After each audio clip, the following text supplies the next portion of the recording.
정권 교체를 위한 싱크탱크 299회 방송 시작하겠습니다. 지금 제 앞에 두 분 나와 계십니다.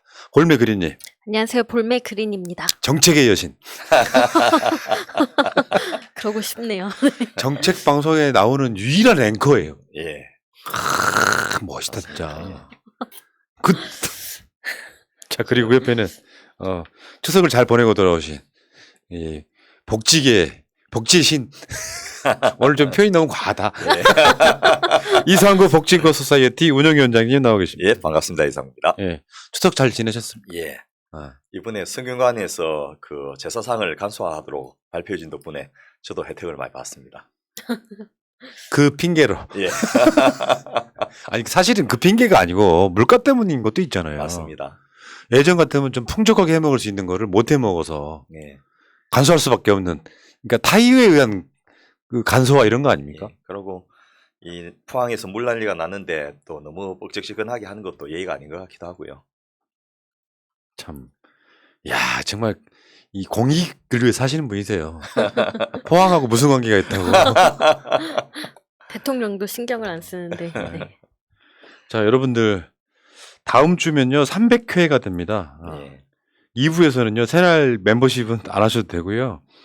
300회 방송했다는 것은 새날 단일 방송 중에서는 그 정치 시사는 단일 방송이 아니고 매일 멤버들이 바뀌잖아요. 단일 방송으로 300회는 만 6년을 했다는 뜻이거든요. 그렇습니다. 그 복지과 소사이어티 후원 좀 부탁드린다는 말씀을 드리겠습니다. 쉬워요. 여러분들 뭐 인터넷 검색하고 그럴 필요도 없어. 02-3272-2353 3272-2353 전화 주시면은 이 후원을 하실 수 있는 방법을 가르쳐 드립니다. 자, 300회 기념 후원이 좀 못 밀리듯 밀려왔으면 좋겠습니다. 정말 죄송한 게 시청자분들이 뭔지라고 다 힘드니까 새날 뭐 후원해달라, 새날 밖에 사달라, 복지과 수사에 후원해달라 말씀드리기가 좀 명구스럽긴 해요. 솔직히 말씀드리면 그렇긴 한데 그런 게 있잖아요. 우리 같은 사람들은 대기업 후원을 받는 것도 아니고 뭐 어마어마한 뭔가 있는 것도 아닌데 결국 사람이 하는 일은 돈이 들어가거든요. 예. 그 돈이 들어가는 일 때문에 못하는 경우가 생기면 저는 이런 생각이 들어요.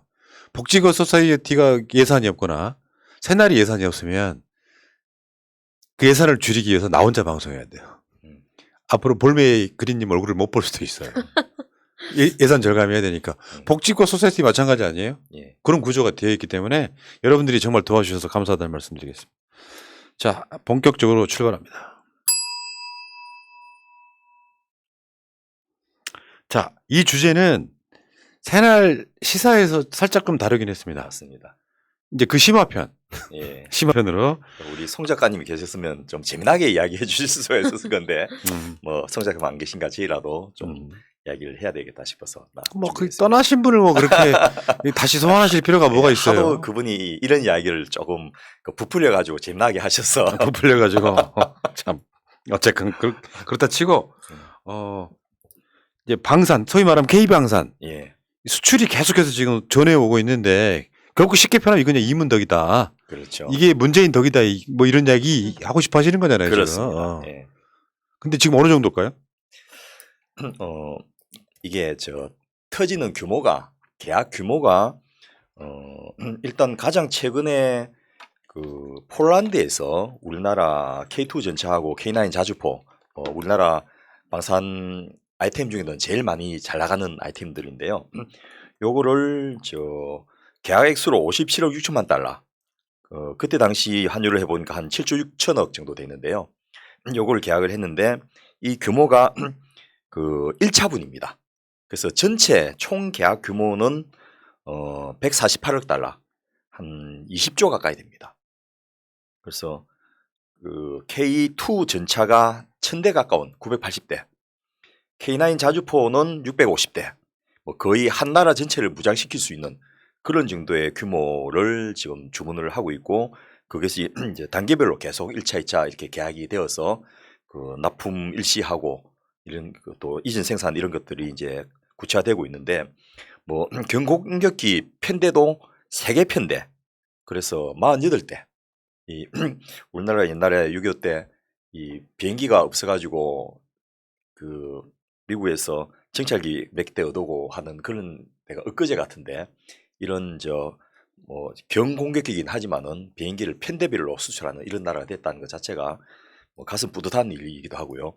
누구는 뭐 저 평화를 지향해야지 무기를 그 수출하는 게 잘한 짓이냐 뭐 이런 이야기 하는데 그럼 우리가 안 팔면 그 나라가 안 살 거냐 이런 건 또 아니지 않습니까? 그리고 평화를 원한다면 저 전쟁을 준비해라 이런 말도 있듯이 우리가 이렇게 군비를 확충하는 이유 중에 하나가 이제 바로 평화를 만들기 위해서인데 뭐 그런 의미에서 다른 나라도 마찬가지일 거라 생각하고 또 사실 대한민국이 지내고 있는 어떤 약점 중에 하나가 엄청난 그 군사비 부담을 지고 있는데 이게 군사비 부담을 넘어서서 이제 효자 상품으로 수출 상품이 되고 있다. 이런 것들도 좀 생각해 볼 수 있는 기회가 되지 않겠나 싶어서 예. 준비해 왔습니다. 말씀하셨던 FA50은 문재인 대통령이 직접 조정을 했던 그렇습니다. 네, 예. 바로 그 직접 대통령이 세일즈를 했던 그거인데 실제적으로 효과가 이렇게 드러나고 있네요. 그래서 이 현 대통령이 그 취임한 지 몇 개월 돼도 안 하는데 자기가 잘해서 팔았다 이런 식으로 자꾸 이야기를 하고 언론에 흘리고 하셔가지고 좀 황당하기도 하고 난감하기도 한데 뭐 어쨌든 그렇게라도 그 공치사를 해서라도 이걸 좀 잘 해주면 좋은데 지금 과연 군대도 안 갔다 오신 분이 무기 판매를 잘 할 수 있을지 이런 것도 좀 걱정이 되고 이게 어차피 이제 그 시작이 된 지가 하루 이틀은 아니지만은 앞으로 본격화가 될 것이라서 이런 부분도 국민들 좀 관심 가지고 지켜보고 우리나라의 산업 분야 이런 게 있구나도 아는 게 좀 중요하지 않겠나 싶습니다. 자, 근데 이게 폴란드가 이제 완전히 이제 그 한국 K방산에는 이제 구세주처럼 예, 사실상 한국의 모든 무기를 다 우리가 이제 그러니까 담고 싶은 이제 일종의 코리아라고 하는 브랜드의 저 가치라고 생각을 해요. 왜냐하면 여러분들이 잘 생각해 보시면은 보통 예전에 그 이념 전쟁, 신냉전 시대에는 소련과 미국이 있는 것처럼 무기도 그 체계를 따라가요. 예, 예를 들어서 북한이 쓰는 총은 러시아나 중국 영향을 받고 한국은 미국 영향을 받잖아요. 예.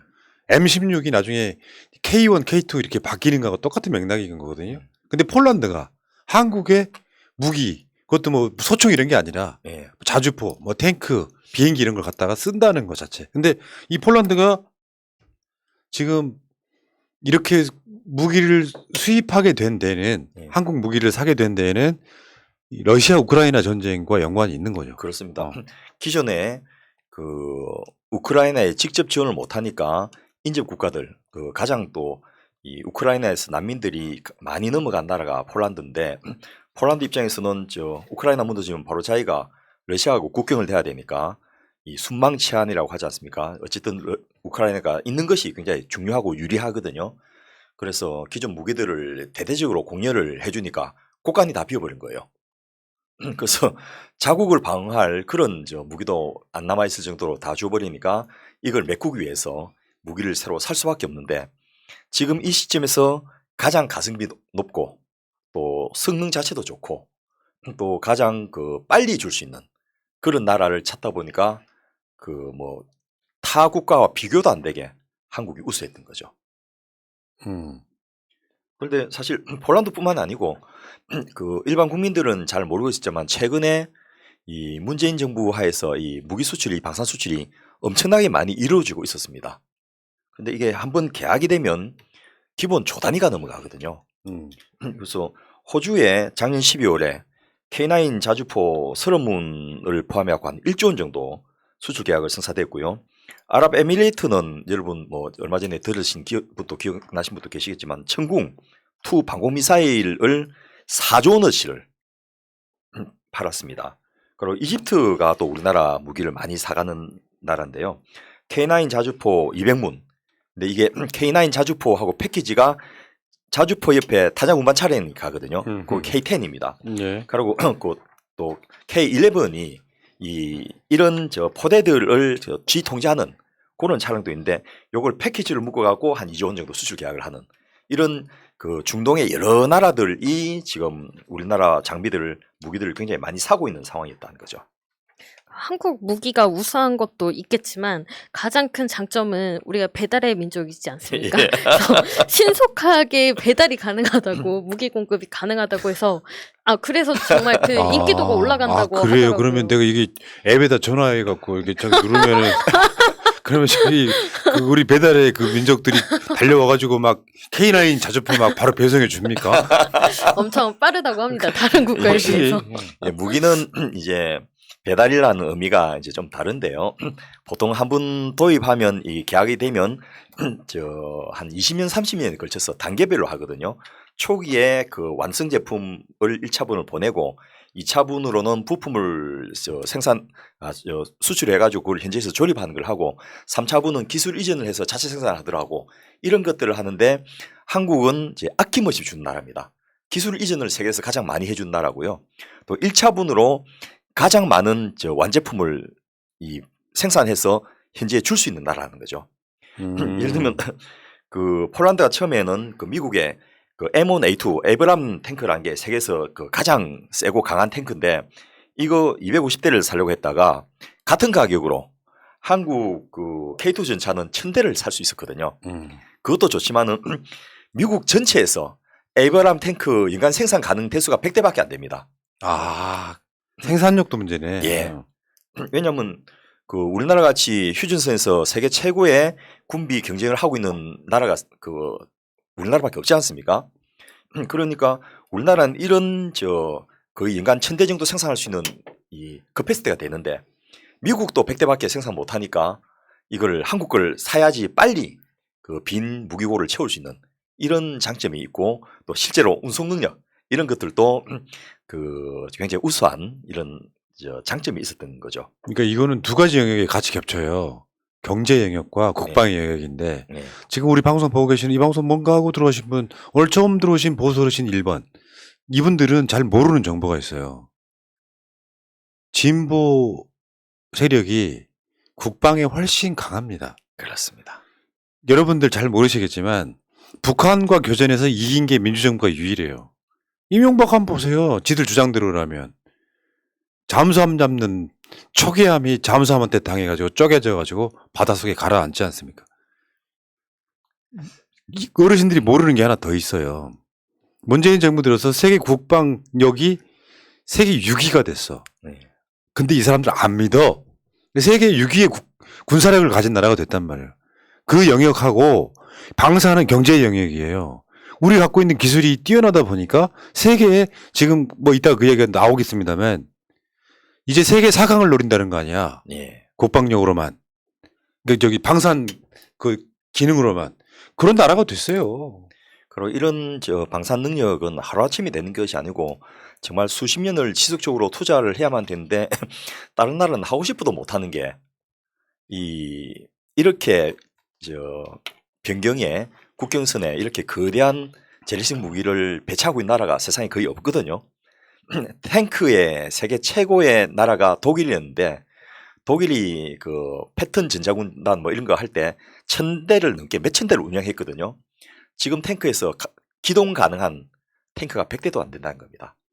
우리나라가 가진 야포하고 그 탱크 정도면 누구가 방송에서 나서 한 말이 유럽 정도는 쓸어버릴 수 있다. 물론 이제 그 재래식 무기로만 될 건 아니지만은 그런 정도로 엄청난 그 군비를 생산하는 능력을 갖추고 있는데 그 이유 중에 하나가 바로 방금 푸나님 말씀하셨듯이 이게 뭐 대통령이 정성을 기울이는 것도 있지만은 민주정부 시기에 해마다 최소 8% 이상 국방비 예산 증액을 계속해 왔습니다.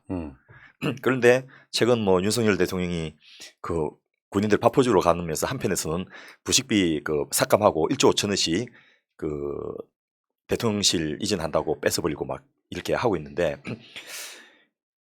가장 높은 국방비 증가율을 이 김대중 대통령 때부터 계속 유지해 왔거든요.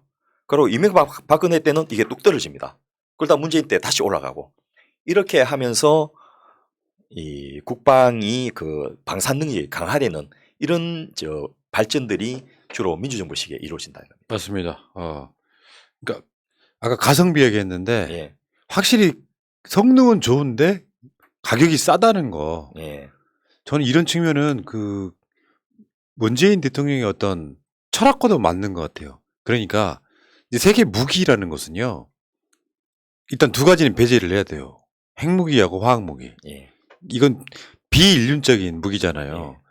그걸 제외하고 나면 좀 더 정확히 말하면 대부분 다 재래식 무기예요. 그 재래식 무기 중에 한국이 지금 원톱으로 올라가고 있다고 보시면 돼요. 네. 재래식 무기 중에. 그런데 이게 분단 현실이라는 슬픈 역사 때문에 사실은 그 대한민국이 가진 굉장히 큰 약점이었는데 이게 방산 분야에서는 굉장히 강점으로 다가와가지고 일단 뭐 지금 병력 자원이 줄어가지고 그 사단을 통합하고 폐쇄하고 이렇게 하면서 군단 단위까지 축소에 들어갔습니다만은 60만 넘는 상비군을 유지한 나라가 세계에서 몇 군데 안 되거든요. 그리고 이 상비군을 무장시키려면 얼마나 많은 무기들이 필요했겠습니까?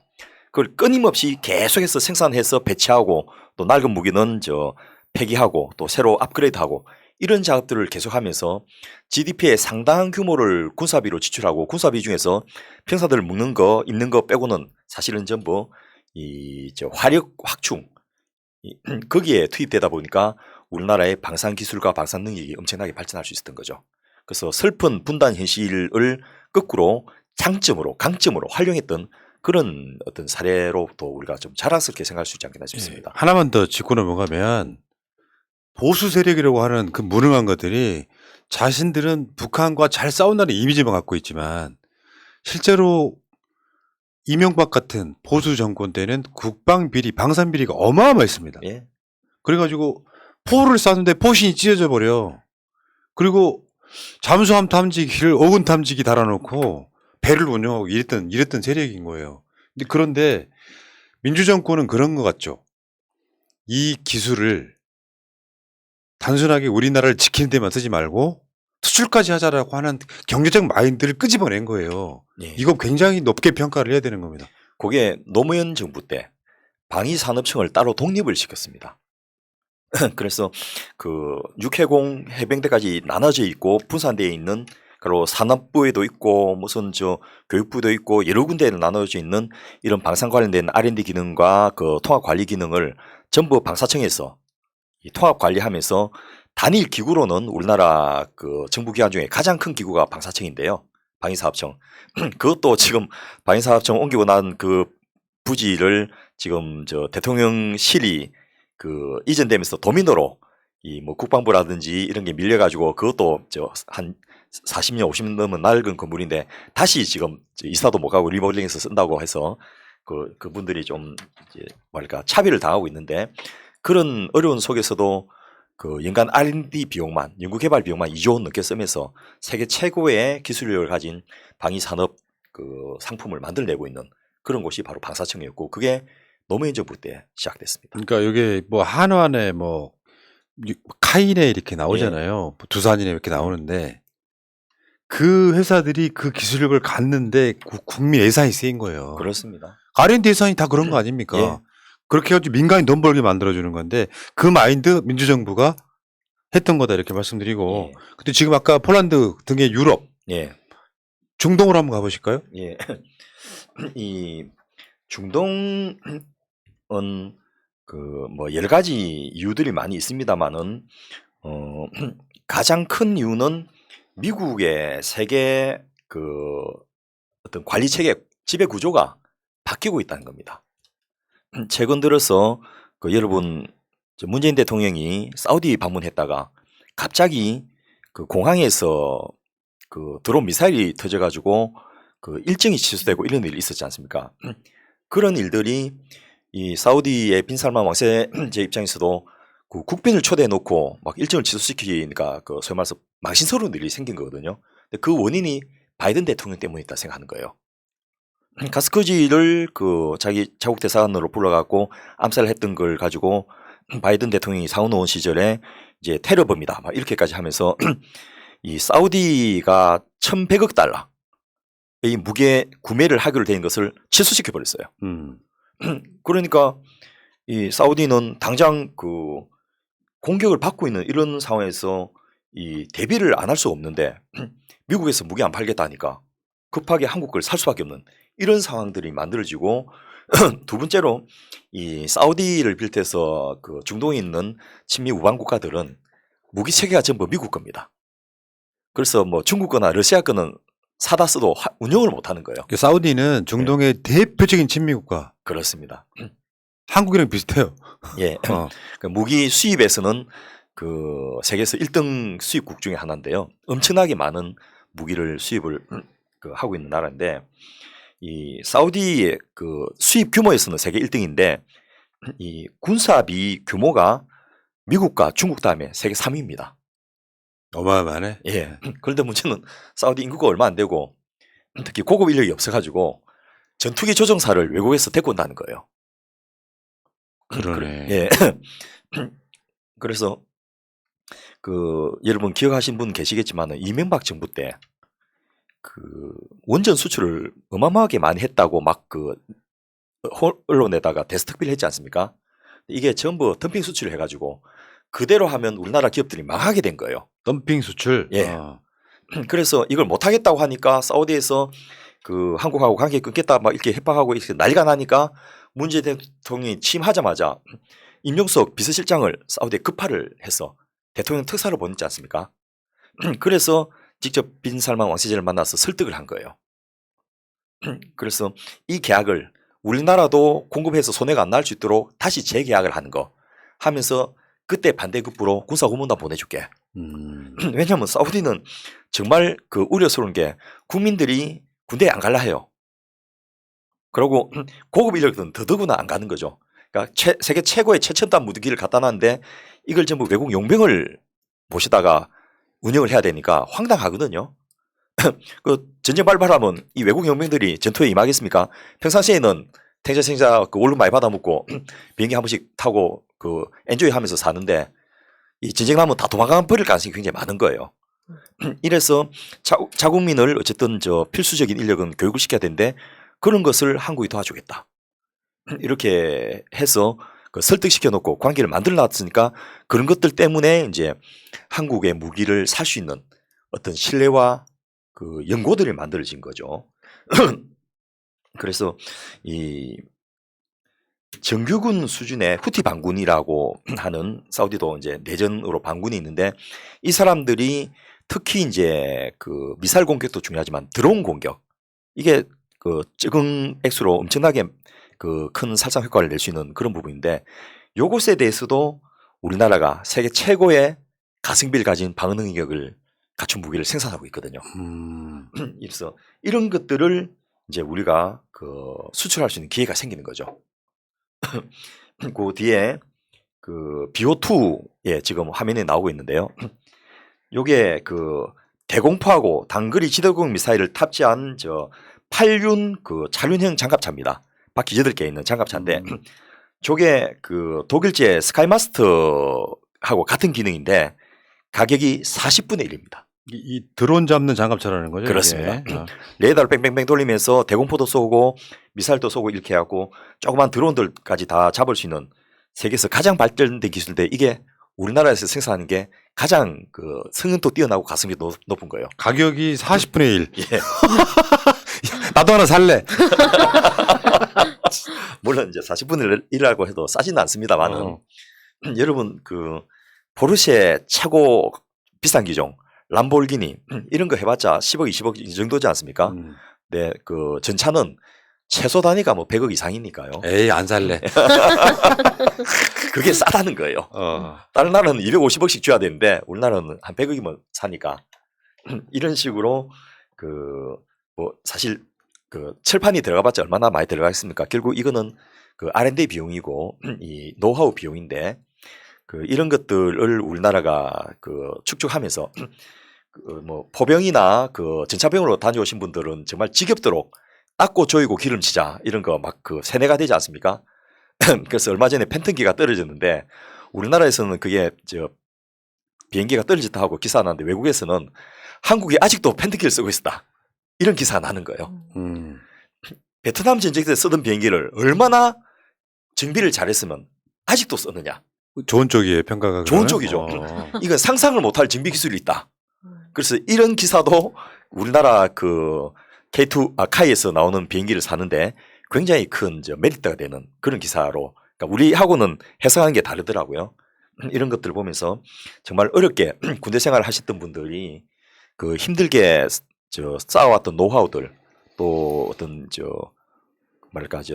일상적인 행태들이 외국에서는 상상 못하는 거죠. 네. 엔간하면 그냥 버려버리고 폐기하고 이렇게 하는데 우리나라는 부품까지 재생해갖고 쓰는 이런 나라다 보니까 그 제가 예전에 이제 뭐 공식 특사는 아니고 비공식적으로 그 브라디보스톡에 그 대통령 특사를 만나러 갈 일이 있었는데 청와대에 있을 때 그때 이제 그 러시아는 땅이 크니까 그 특사가 4명 정도가 전국에 파견된대요. 특사 1명 밑에 그 대통령 정구대사 비슷한 역할을 해요. 200개 정도의 기관을 관리를 하는 거예요. 그런데 한국에서 제일 비싼 자동차가 얼마입니까? 하고 묻길래 내가 그 에쿠스라는 게 지금 그때까지 나온 차 중에 제일 비싼 건데 뭐 풀옵션까지 다 하면 한 8천만 원, 9천만 원 넘어가지만 보통 한 4, 5천 합니다. 이렇게 이야기했더니 탱크 실을 나르는 치누크 헬기 있죠. 그거 우리가 에쿠스 값을 들 테니까 한 100대만 가져가시죠. 이런 이야기 나온 거예요. 그래서 말이 안 되잖아요.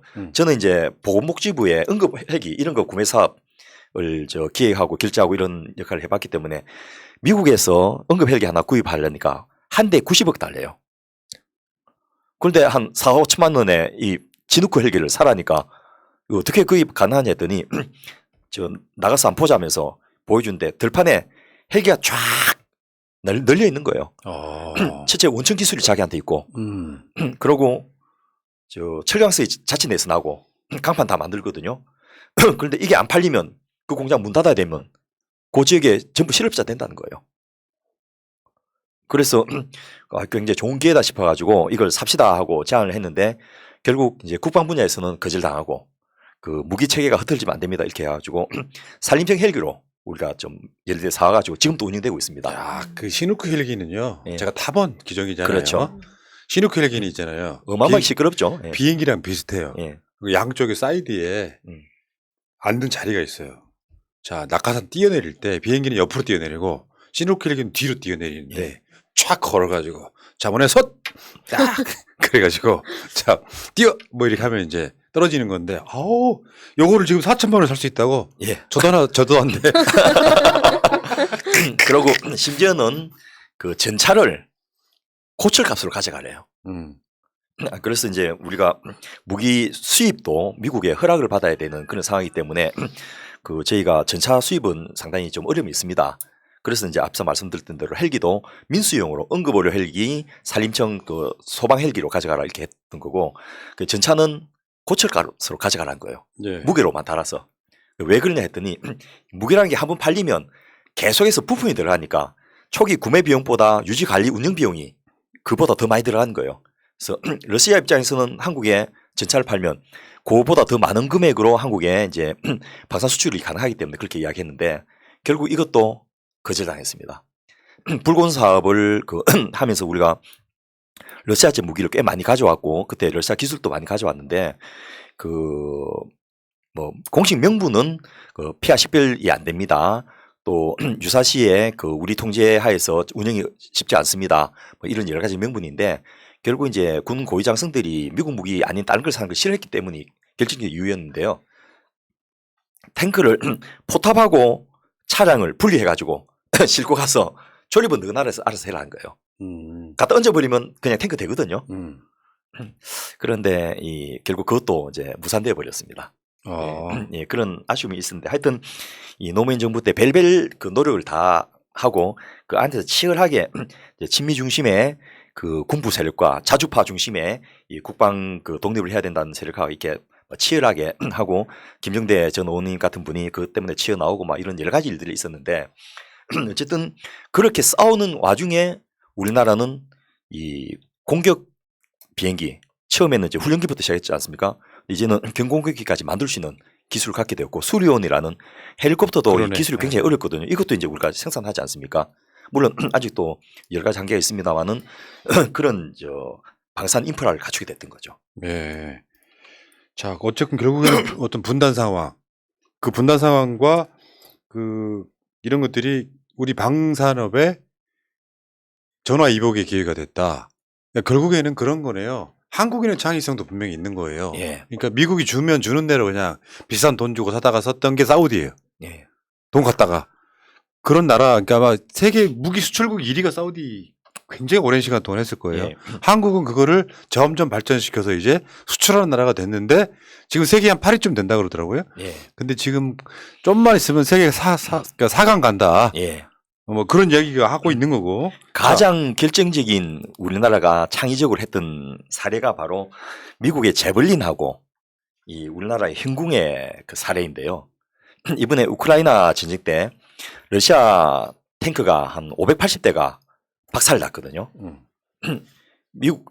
미군에서 그 공여한 이 제블린이라는 그 대전차 미사일 요게 그 미사일 한 대가 이 제블린은 한 2억 2천에서 그 3억 정도 하는데 요 한 방이면 그 100억짜리 미사일이 아주 탱크가 박살나니까 굉장히 높은 가성비였죠. 그런데 이 제블린보다 더 뛰어나고 그 명중률도 높고 안전성도 높은 이런 게 우리나라의 현궁인데 이게 그 한 1억 원이면 살 수 있는 거예요. 야, 이게 그 예전에 무반동총이라고 했었거든요. 예. 그 기능하고 좀 비슷한 것 같은데. 예. 이걸 한국이 이제 개발했다고. 토 미사일을 대체하기 위해서 무반동총이나 토 미사일 대체하기 위해서 개발했는데 이제 지대공은 신궁이라고 하는 이 똑같은 모양인데 이제 차량에 싣고 다니는 게 있고 요거는 저 대전차 미사일로 해놨는데 개인이 갖고 다니는 거예요. 예. 요거 어깨에 메고 행군을 해요. 예. 근데 안에 빈 통이니까 뭐 그렇게까지 무겁진 않은데 저거하고 이제 안에 들어가는 미사일을 하고 이렇게 결합해서 이렇게 하는데 요게 우리나라가 한 1,500억 정도 투입해갖고 그 한 8년 만에 개발을 해버렸거든요. 근데 이게 얼마나 가성비가 뛰어났냐면 일단 명중률이나 적중률 이런 거는 뭐 상상을 초월할 정도로 뛰어난데 제일 좋은 것은 이 적외선 영상 센서를 그 쏘아가지고 이거 냉각을 시키는데 상당한 시간이 걸리기 때문에 이 포커싱을 조준을 하는 게 제블린은 바로바로 못합니다. 아. 우리나라는 그 이것을 조준 시간이 필요 없이 갖다 대기만 하면 바로바로 조준되는 이런 시스템을 만들어 놓은 거예요. 한국 굿이다 굿. 예. 그래서 가성비가 뭐 그 단순 가격에서는 한 2분의 1 내지 3분의 1인데 그 명중률이나 재장전율이나 또 발사했던 사람이 안전성 왜냐하면 한 군데서 이 발사가 되면 그 위치가 추적되기 때문에 바로 그쪽으로 응사가 오지 않습니까? 그런 것들에서 굉장히 뛰어난 거죠. 그래서 이 지금 세계 여러 나라에서 그 또 심지어는 우크라이나 전쟁 때 비공식적으로 우리나라의 현궁이 가서 그 활용되었다 뭐 이런 이야기도 나오고 있는데 어쨌든 이것에 대해서 수요가 폭발하고 있는 그런 상황입니다. 야, 그 저번에 천궁도 나왔었잖아요. 예. 근데 현궁이라고 이름도 잘 지어. 이쁘네. 그죠? 근데 이 정도 기술이면 돈을 사실 더 받고도 팔아도 될 것 같은데 예. 이거를 싸게 판다니까 조금 아깝긴 하네요. 이게 약간 마약 같은 거예요. 싸게 쓰게끔 만들어가지고 예. 나중에는 없으면 못 사게 만드는 맛. 그리고 또 재미난 거는 우리나라가 그 전장 상황이 한반도가 사계절이 뚜렷한 기후지 않습니까? 그래서 그리고 또 우리는 전쟁 그 전장을 북한까지를 상징해서 하거든요. 한경도 개마고온 아오지 겨울에 영하 40도씩 내려간다지 않습니까? 아, 그런 데서 작동하도록 무기를 만들어 놓으니까 세계 어디에도 안 되는 데가 없는 거예요. 그러네 진짜. 대한민국이라고 하는 것이 제주도 같이 따뜻한 곳도 있지만 예. 분명히 아우지 같은 곳에 가면 엄청 춥단 말이에요. 여름에는 대구 시내 한가운데가 이제 영상 40도가 넘어가는데 거기서 그 전차가 운영되도록 해놓으니까 사우디 한가운데 사막에 갖다 놔도 이 전차가 운영되고 이 핀란드에서 그 혹한기에 운영되는 전차를 구입하려고 시험을 해봤더니 유일하게 한국 것만 작동하다는 거예요. 독일 거조차도 영하 30도까지 되는데 영하 40도 되니까 작동을 멈춰버리는데 한국은 그 이미 장진호 전투 이런 경험이 있지 않습니까? 그때 영하 40도였거든요. 그러니까 미군 장비들 다 얼어붙은 그런 경험이 있으니까 우리나라는 이 전장 상황이 북진을 하게 되면 그 장진호, 아오지 이런 데서 해야 되니까 혹한기가 그냥 혹한기가 아니고 영하 40도를 견딜 수 있는 이런 장비들이 개발된 거예요. 이것도 이제 뭔가 되라고 하는 거네요. 보니까 예. 조건들이 다 그렇게 맞아떨어지네요. 또 재미난 게 우리가 이번에 이제 여름 때 폭우 때문에 고생을 했지 않습니까? 한국은 산악이 많고 하천이 많은데 그 전체 강우량의 80% 내지 90%가 장마철 이 한 열흘 안에 다 쏟아지거든요. 그래서 강을 건너는 이 전차가 다른 나라는 이제 바퀴가 잠기고 해도 위에 그 가스 배출되는 그쪽만 나와 있으면 가는데 우리나라는 아예 전체가 잠기는 준 잠수함 같은 기능을 하는 탱크들이 개발되어 있는 거예요. 어허. 그래서 다른 나라는 강을 건너려면 저 부교를 만들어서 공민들이 가서 부교를 띄워서 그 위를 걷는데 그렇죠. 한국 탱크는 물에 잠겨가지고 강을 건너버리는 수륙 거예요. 양용이네. 예. 아. 그래서 도하라는 개념이 완전히 다른 개념이죠. 완전히 꼭대기까지 당겨서 그 안테나도 안 보이는 그 밑에까지 가도 한국 탱크는 굴러가더라는 거죠. 이야. 메이드 인 코리아 짱. 그래서 이 그 어떻게 이런 탱크가 가능하냐라고 다른 나라에서 의심할 정도로 이 한국의 특수 상황들이 그걸 만들어냈던 거죠. 그러니까 속이 말하면 사기 캐릭터네. 한국 무기는 사기 캐릭터네. 예. 아유, 제 관심이 없었는데도 이렇게 기능들만 들어도 아 이래서 밀떡을 하는구나. 예. 딱 하나 더 있어 이제. 문제는 잘 만드는 까지 할 수 있어. 예. 근데 무기 운용 능력도 중요해. 그렇습니다. 어. 이게 또 결정적인데요. 한국의 병사들이 세계에서 학력이 제일 뛰어납니다. 특히 이제 전차병이나 레이더병 이렇게 첨단 장비를 운영하는 병사들은 보통 이제 하사관들이 주축을 다 하는데 장기 군인들이 하죠. 근데 사병들도 거의 배치되거든요. 근데 이 친구들이 뭐 공대 나오고 이런 애들 가니까 금방금방 배워버리는 거예요. 그러고 그냥 배울 뿐만 아니라 이거 개량을 또 해요. 그래서 애초에 그 개발했던 미국도 생각도 못했던 그런 운용 전술도 막 만들어내고 이렇게 하면서 그 앞서 뭐 K9, K10, 그 K11 이렇게 패키지를 묶어서 하는 거, 또 캐터필러로 가는 이런 차량을 그 사륜 구동 차량을 바꿔가지고 그 타이어 바퀴로 가는데 이 바퀴가 또 방탄이고, 그럼 이제 이동 속도 굉장히 빨라지거든요. 이런 그 여러 가지 베리에이션들이 변형들이 굉장히 뛰어나고 이것을 운영 능력이 뛰어나고 이런 것들이 아무리 많아도 그 작전 지휘를 하면서 이 어떻게 할 수 있는지 그것을 훈련하는 게 굉장히 중요한데, 우리나라 합동참모본부는 다른 나라의 합동참모본부는 육군, 해군, 공군, 해병대 이렇게 작전을 하는 게 합동참모본부인데, 우리나라는 미군하고 합동작전하는 게 합동참모본부의 가장 큰 역할이거든요. 그러네. 그러니까 영어로도 소통이 되고 전차병들이 그 전투 중에 대화하는 것들이 영어로도 많이 합니다. 적어도 소대장급 이상은 전부 영어로 대화를 하면서 작전을 할 수 있는 능력이 개발되어 있는 거예요. 그리고 모든 피하 식별 장치나 이런 운영 체계들이 미국 그 전술에 맞춰서 되어 있기 때문에 미국의 우방국이 나라든 한국 거 사는 게 아주 그 유리한 50점 그 점 먹고 가는 효과가 있는 거죠.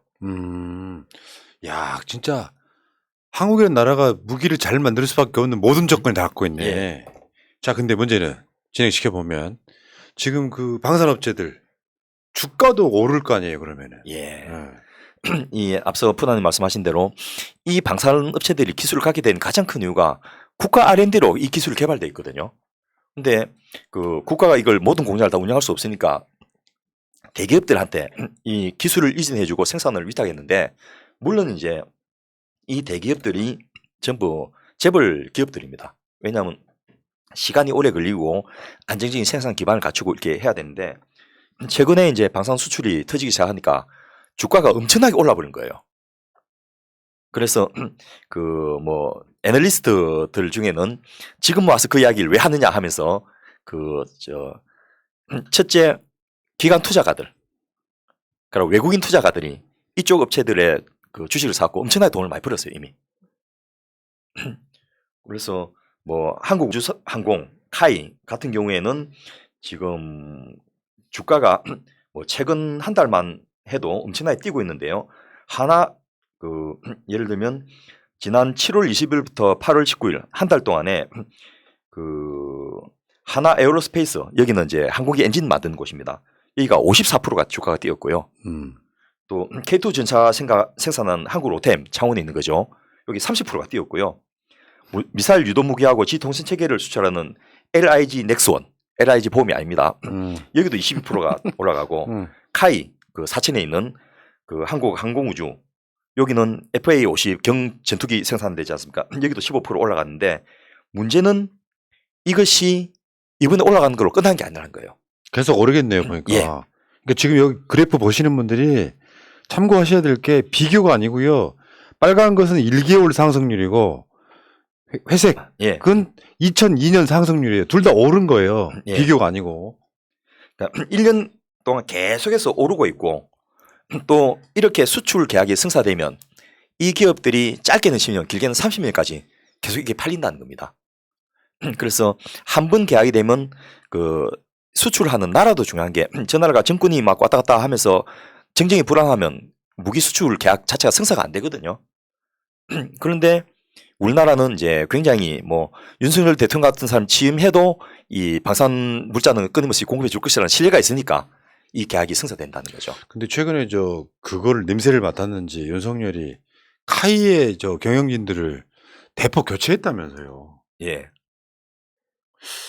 그러니까 이거 이제 그런 얘기가 나와요. 이거 이제 한 몇 년 지나고 나면 필연적으로 방산비리 등장한다.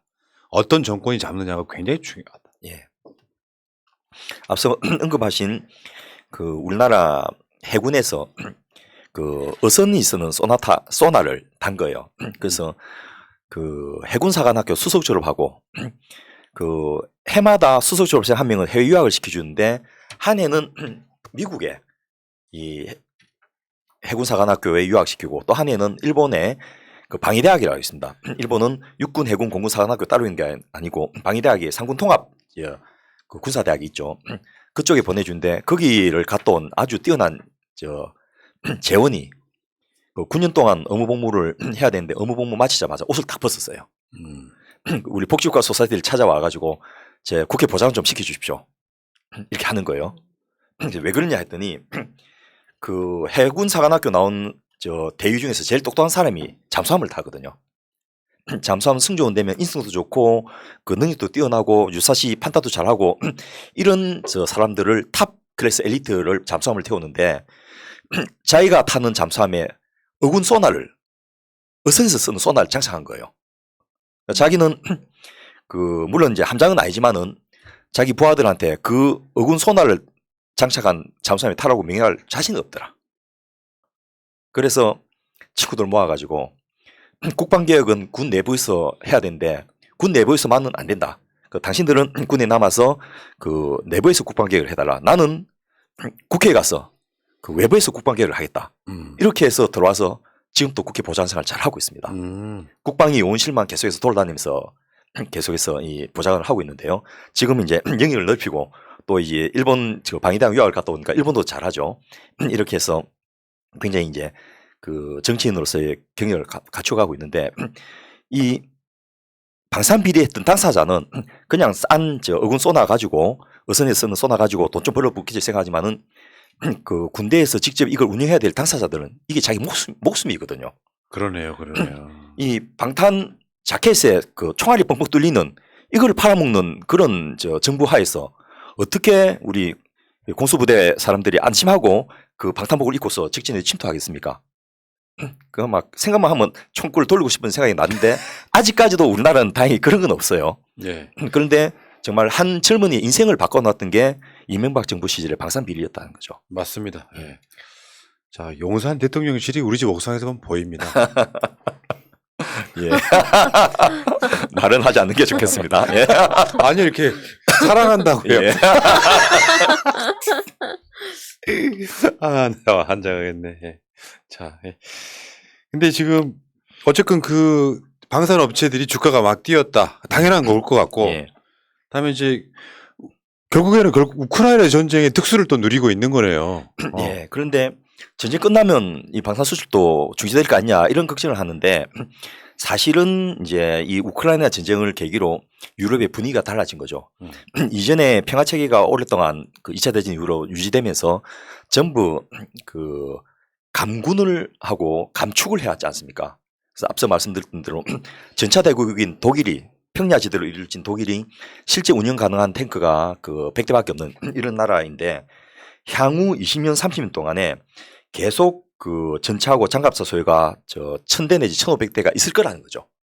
왜냐하면 재무장을 다 해야 되니까. 그래서 요거는 일단 우리가 그 가장 우선적으로 그 공부할 수 있는 여건이 돼 있고 앞서 말씀드렸던 대로 한국의 그 피하 식별 장치라든지 무기 운영 체계라든지가 미국의 그 컨트롤 받고 있는 나토 이런 데서 쓰기가 가장 좋은 거고 두 번째 가성비가 뛰어나고 세 번째 성능이 탁월하고 그러니까 뭐 구입해야 되는 이유가 있다면 우리 거를 안 살 수가 없는 그런 정도까지 돼 있다는 겁니다. 예. 그러니까 전망도 막다. 예. 그러면 여기서 잠깐 주식하시는 분들 예. 정보. 왜냐하면 이게 지금 이미 카이 등 뭐 한화, 뭐 LG, LIG 이런 데는 다 이제 올라갈 거면 올라갔다고 생각하시고 이제 됐어. 정보 있죠. 예. 아니 우리 방송이 이제 저 주식 투자 유도 방송은 아닌데 그 전문가들 뭐 저도 역시 밀리터리 덕후도 아니고 해서 그 전문가들한테 물어봤거든요. 이 청와대에 같이 있던 분들이라든지 또 방산업체 동수산 분들한테 물어봤으니까 창정비 산업 들어보셨습니까? 데포 메인터넌스 무기란 것이 앞서 말씀드렸던 대로 한 번 수출되면 계속해서 그것을 운영 유지를 해야 되기 때문에 부품 교체, 정비, 수리 비용 이런 것들이 한 20년 내지 30년 동안 매출이 계속된다는 거예요. 그리고 그렇게 한번 한국의 무기체계에 익숙하게 되면 계속해서 연관 부품을 사게 된다는 거죠. 그 87년 6월 항쟁 이후에 이 부산에서 이제 울산, 창원 이런데 그 노학연대라는 이름으로 이 학생 운동권들의 핵심들이 많이 파견 갔는데요. 뭐 몇 년 전에 그 노동당이 그 울산 북구 청장이 돼가지고 그 좀 도와달라 해서 갔더니 거기에 87년도에 시집 갔던 부산대 약대 학생회장이 그 현대자동차의 그 노조 간부한테 시집을 갔는데 그 성장해가지고 거기서 아주 핵심적인 역할을 하고 있는 것도 저 친구도 만나서 제가 30년 만에 실명도 서로 확인하고 했는데요.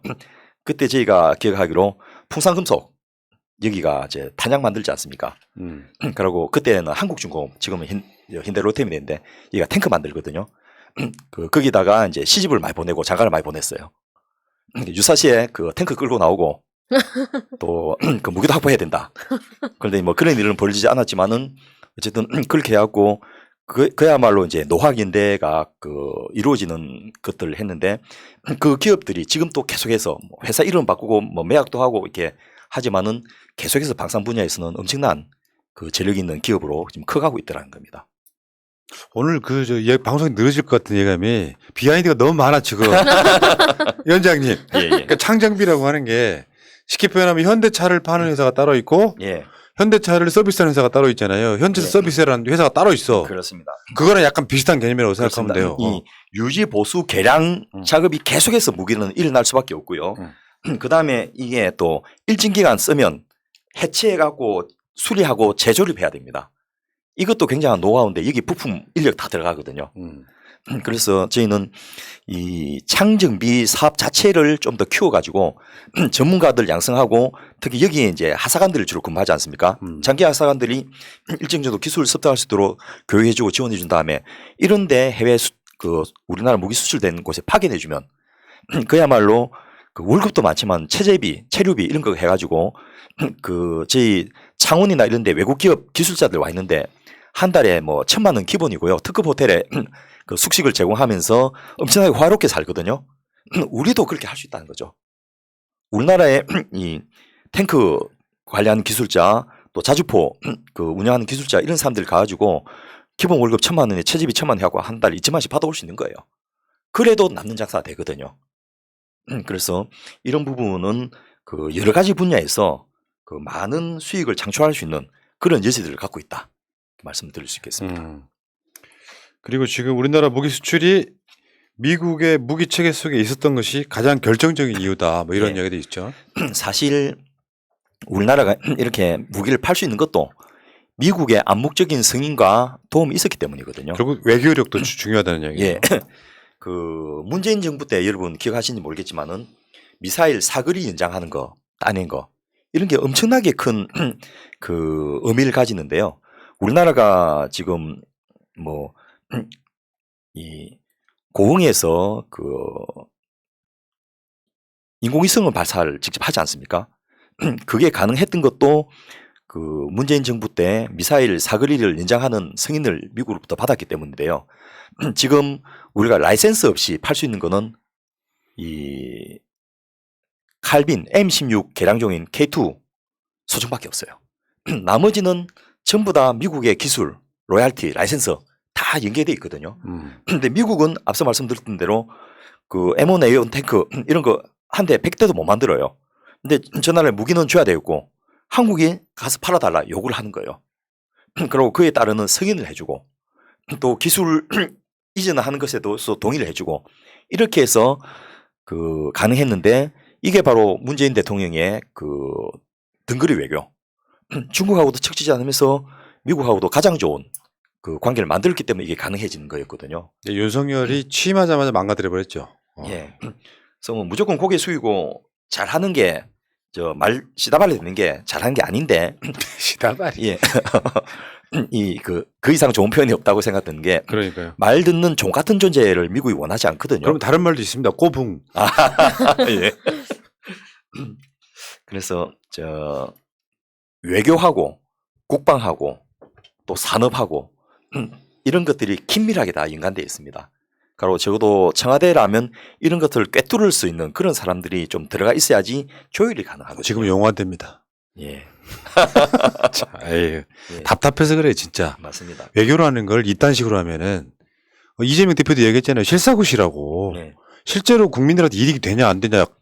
예를 들면 이런 방산업이라는 것이 이렇게 잘 되고 그러면 결국 한국으로 돌아오는 거잖아요. 그런 것들이. 요거를 갖고 지금 넙죽 엎드려가지고 바이든 가는 곳이면 어디든지 갈래 하면서 현대차 뭐 이런 거 막 공장 그쪽에다가 줬는데 막상 돌아오는 보조금은 없는 상태. 네. 이런. 자, 그러면은 지금 아까 다 육지 무기였어요. 예. 근데 군함. 그러니까 군함을 수출하는 뭐 이것도 이제 한번 생각을 한번 해봐야죠. 예. 왜냐하면 돈 규모가 다르거든. 그렇습니다. 그 우리 국민 중에 이제 일부 아시는 분 계실 건데 우리나라가 인도네시아에 잠수함을 수출했습니다. 이 그 6.25 전쟁을 앞두고 그 우리나라 해군의 참군 멤버 중에 한 분이 요 국회 그 가면 그분의 동상이 저 국회 의사당 그 헌정기념관 뒤에 서 있는데요. 그 6.25 발발 때 그분이 한국에 없었습니다. 미국에 군함사로 갔던 거예요. 그래서 전쟁 중에 태평양을 돌아가지고 그 군함을 갖고 왔기 때문에 이제 우리가 인천 3.6 작전할 때 미군 군함만 가는 게 아니고 우리나라 군함도 가게 되고 한 이런 전설 같은 역할이 있고 이분이 또 우리나라의 부산의 해양대학도 만드는 데 기여하셨고 그 저희 친구 아버지가 이제 해양대학 설립자 중에 한 분이신데 그런 이야기들을 또 그분의 자서전 통해서 제가 배웠는데 이렇게 그 미국의 낡은 군함 사갖고 운영하고요. 지금 여러분 그 한강변에 가면 그 군함 전시해 놓은 거 보신 분 계실 거예요. 함상공원 만들었는데 이런 것들이 베트남 전쟁 때 쓰던 거 갖고 와갖고 정말 이 60년씩 썼습니다. 그러면서 그 구축함, 순양함 이런 걸 만들다가 이제 드디어 인도네시아 같은 데는 잠수함도 수출하게 된 거예요. 그런데 최근에 그 윤석열 대통령이 이지스함 진수지에 갔습니다. 그때 그거잖아요. 김건희가 도끼를 못 찍은 거. 예. 근데 다른 거는 저 문재인 대통령이 했다 해서 거의 뭐 무시하거나 이번에 누리호 발사할 때도 그 문재인이 했다고 해갖고 안 가버렸지 않습니까? 정말 우리나라가 세계에서 몇 번째로 이제 그 인공위성을 발사할 수 있는 직접 우리나라 그 유도체로 발사할 수 있는 그런 의미 있는 기회인데도 안 가버렸는데 이지스함 진수지에 간 거예요. 왜냐하면 그것이 가지는 의미가 굉장히 컸거든요. 이 이지스함이란 게 동시에 1800km 그 범위 내에서 그러면 한반도 전역을 다 커버합니다. 3000개의 표적을 추적하고 요격을 할 수 있는 지휘를 할 수 있는 거예요. 요게요. 이지스함이라는 말이 이지스 시스템이 장착돼 있으면 이지스함이에요. 그렇습니다. 신의 방패. 그러니까 보통 우리가 알고 있는 탱크나 배 같은 경우 하나의 목표분이라고 적에 대해서만 싸우는 거잖아요. 네. 이거 종합 컨트롤 타워 같은 거야. 이거 저 윤석열의 컨트롤 타워가 아니고 그래서 그 모든 것들이 한꺼번에 모든 작업이 가능한. 예. 근데 우리나라가 이제 이번에 그 정조대한항이 진수돼갖고 해군에 인도됐는데 이게 네 번째 이지스함인데요. 제가 한 10년 전에 나가사키에 그 여행을 갈 일이 있었는데 그 항구로 들어가다 보니까 거기에 정비하고 있는 이지스함이 3대가 있는 거예요. 그리고 출항 준비하는 게 2대가 있고 그거 보고서 야 우리나라는 그때 한 대밖에 없을 때였거든요. 일본이라는 게 이지스함을 저렇게 3대를 정비한단 말은 그보다 더 많은 숫자를 지금 해상에서 운영하고 있다는 이야기지 않습니까? 그런 정도의 능력이 된 나라구나 싶어하고 기가 팍 죽었는데 우리가 그 이번에 보유하고 있는 이 23이 그 광개토 3 배치 계획 2에 따라서 그 개발된 1번 함입니다. 그러니까 단계별로 세종대왕함 뭐 이런 것들이 이제 초기의 함이라면 이번에 정조대왕함은 그 3단계 3세대 이지스함인데 똑같은 능력을 발휘하는 그 미국의 주말트급 14,000톤급인데 이게 건조비가 4조 원 드는데요. 우리나라는 이걸 1조 5천억에 건조를 한 거예요. 야, 지금 한국 가성비 짱이다. 예. 어. 그런데 아직은 이제 미국의 허락이 있어야지 이거 팔 수 있는데 이지스함 그 살려고 현금 싸들고 온 나라들이 줄 서 있습니다. 이게 하나 가진 거 안 가진 거하고는 하늘과 땅 차이거든요. 이번에 윤석열이 정조대왕함 제수식에 온 이유가 그거랑 연관있대요. 그러니까 뭐냐면 문재인 정부 때 이것 말고도 경항모 사업 추진했잖아요. 그 예산 싹 깎아버렸잖아. 그러니까 얘네들 생각은 항공모함이 없어도 예. 이지스함이 많으면 이긴다고 생각하는 마인드가 있는 거예요. 예. 그 뭐 항공모함 보유에 대해서는 또 여러 가지 이론이 있습니다만 어쨌든 우리나라가 세계에서 6번째로 이지스함을 보유한 나라고 가장 첨단의 이지스함을 가장 싸게 만들 수 있는 나라고 이렇게 해서 이제 물론 이제 대부분이 아직은 원전 기술 미국에 있기 때문에 그 더 특히 이런 최첨단 무기는 미국의 승인과 동의 지원 없이는 팔 수도 없는데 어쨌든 우리가 생산한다는 말은 앞으로 팔 수 있는 가능성도 있다는 이야기거든요. 근데 이런 선박 같은 경우에는 한 대가 최소 조 단위가 넘지 않습니까? 그러니까 우리나라가 뭐 조선 부분에 세계 1등이지만은 FPSO 드릴십 이런 게 10억 달러, 20억 달러 이렇게 하는데 이거는 조그만 군함 한 대가 그 1조 5천억, 2조씩 이렇게 한 거거든요. 이런 것들도 이제 앞으로 수출할 수 있는 길을 갖고 있다. 야, 무궁무진하구나. 한국 다른 거 하지 말고 무기만 팝시다. 이런 전쟁 광들. 결국에는 자주국방 그 이념 노무현 대통령, 문재인 대통령 이런 어떤 그 지금 그 윤석열이 미래 산업에 대한 투자가 가해 없이 그냥 예산 다 빼버렸잖아요. 이런 거는 빛을 보는데 수년 걸리는 거예요. 그 노무현 대통령이 주로 이런 사업들을 시작했다 이런 거지. 뭐 아까 이지스함도 보면 막 세종대왕함 그리고 나서 율곡 2함 뭐 서해 유성룡함 이런 식으로 이렇게 발전하는 과정이 있어요. 그러니까 정조대왕함이 나오는 거거든요. 시간이 굉장히 많이 필요합니다. 그럼 이런 거 한 대가 쭉 그 나가면요 대한해협 전체 커버할 수 있고요. 뭐 스가루 해협 이런 것까지도 다 제공영에 들어갑니다. 그러면서 지금 중국이 자꾸 이제 대마도를 통과해가지고 잠수함을 보내고 우리 제주도 강정기지를 그 억지로 그렇게 반대를 무릅쓰고 할 수밖에 없는 이유가 미군 잠수함 그 기착 기지거든요. 그래서 이 알루시안 열도를 포함해가지고 이 남사군도까지를 중국이 다 자기들이 장악하려고 할 때 미군 잠수함이 그 대마도 해협을 통과해서 황해까지 들어갔다 나오는 그것이 이제 미국이 그 대중국 견제의 가장 핵심적인 그 미 8군 그 제8함대의 이 가장 큰 이제 무력 시위 중에 하나인데 그것을 가능하게 하는 게 바로 제주 강정기지인데 이런 것들을 이제 우리나라가 좋든 싫든 상관없이 이건 강대국에 부딪히는 한가운데 대한민국이 있기 때문인데 그런 것들을 어쩔 수 없이 감내해야 된다면 동시에 기술도 이전받고 무기도 생산해서 판매하자고요.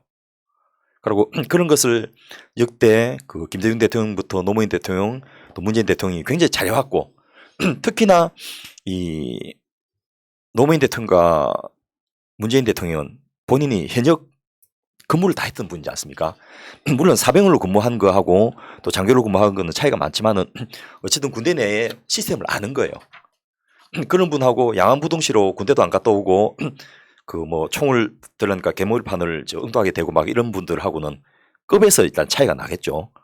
그리고 아까 그 우리 볼메 그린님이 말씀하셨지만은 대통령이 직접 경공격기를 타고 나타났다는 거.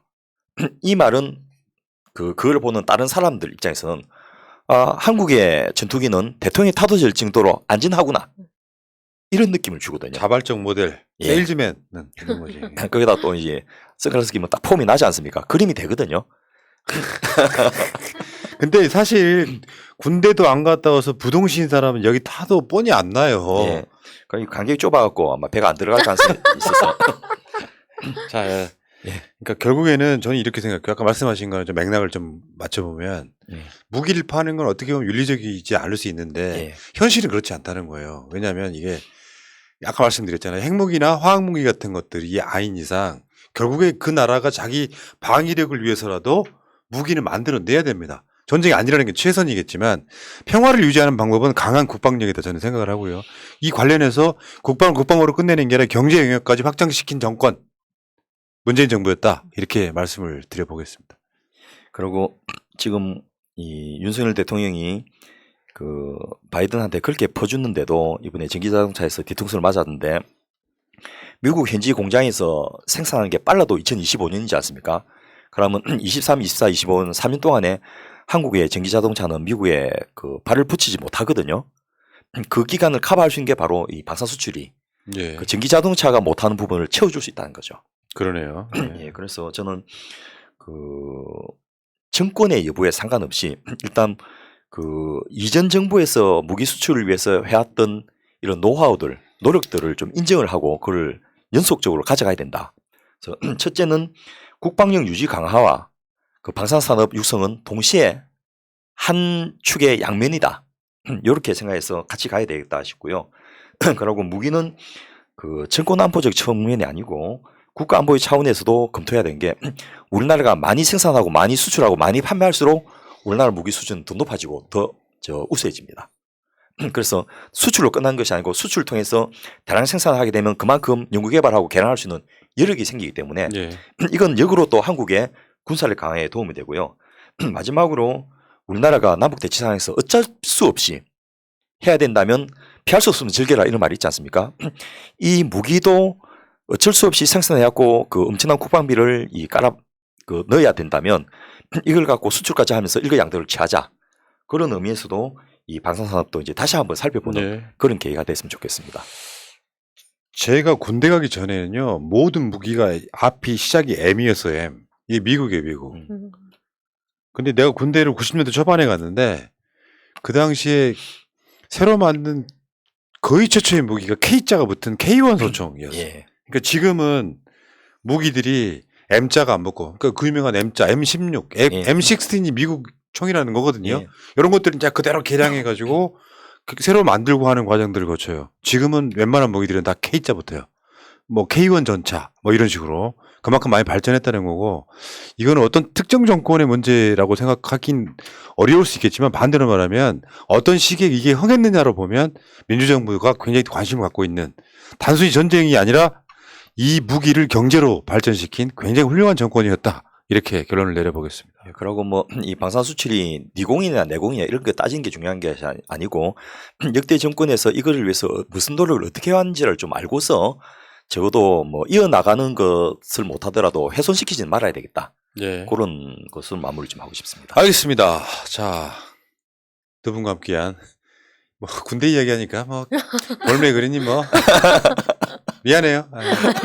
근데 재밌네 이상하게. 많이 배웠습니다. 아, 예. 네. 아니 왜냐면 이거 자부심 가져야 되고요. 그럼요. 너무 혐오할 것만은 아니고 결국에는 아무리 준비 안 하고 있으면 결국은 뒤처질 수밖에 없잖아요. 이것마저도 경제로 만든 민주정부 대통령들 특히 문재인 대통령 땡큐. 자, 정권 교체를 위한 싱크탱크 299회 방송 마치고요. 새날은 다음 주에 300회 방송을 하도록 하겠습니다.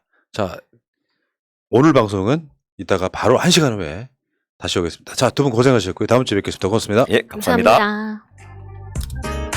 민주주의 평화 통일 다 죽어간다 이대로는 놔둘 수 없다 자, 다시 한번 해보는 거야. 자, 다시 한번 싸우는 거야. 자, 손 맞잡고 어깨를 걸고 우리 함께 이기는 거야. 자, 다시 한번 해보는 거야. 자, 다시 한번 싸우는 거야. 자, 손 맞잡고 어깨를 걸고 우리 함께 이기는 거야. 자, 다시 한번 해보는 거야. 한번 싸우는 거야.